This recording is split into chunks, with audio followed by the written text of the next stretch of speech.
Proporcionalidad y semejanza. Matemáticas de segundo de la ESO.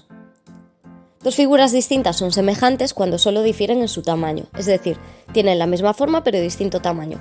Un ejemplo, estos elefantitos que tenemos aquí. Tenemos que esas son dos figuras semejantes. Cada longitud en una de ellas se obtiene multiplicando la longitud correspondiente en la otra por un número fijo, llamado razón de semejanza. Si nos fijamos, ambas tienen los mismos cuadraditos, pero estos tienen distinto tamaño. Dos figuras se dice que son semejantes si sus longitudes son proporcionales y sus ángulos son iguales. Esa es la definición de semejanza.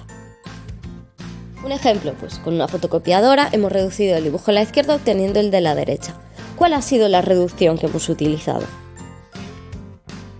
Como la proporción en ambas debe ser la misma, razón de semejanza, bastará con relacionar, es decir, dividir los lados equivalentes. Por ejemplo, las alturas 44 y 55, el ancho de la base, el ancho de la ventanilla.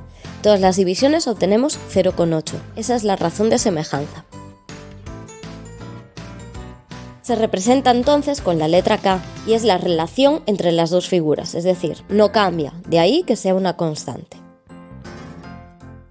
¿De qué nos sirve saber la razón de semejanza? Pues podremos calcular las medidas de una figura conocida a la otra. Por ejemplo, estos dos triángulos que tenemos aquí, en el que conocemos el mayor, base 3 y altura 5, pero desconocemos las medidas del pequeño, que sí que es semejante a él.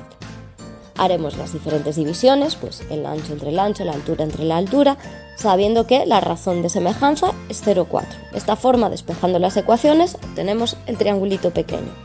Base 1,2 y altura 2 centímetros. Podemos aplicar la semejanza para medir figuras mucho más complicadas, por ejemplo en las pirámides egipcias. ¿Cómo se hace? Pues con la ayuda de un palo, sí, de un simple palo.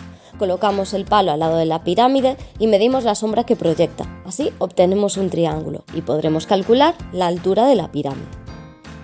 Esto ya lo hizo Tales de Mileto, que empleó la semejanza para calcular la altura de la pirámide de Keops. Utilizó un bastón de 1,5 metros que a cierta hora del día desprendía una sombra de 2,87 y midió también la sombra que desprendía en ese momento la pirámide, 280 metros. ¿Qué altura obtuvo entonces Tales?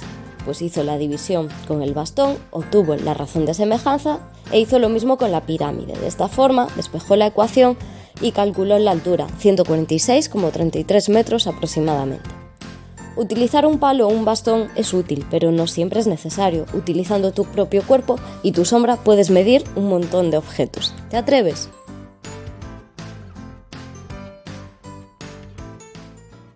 Created using Powtoon.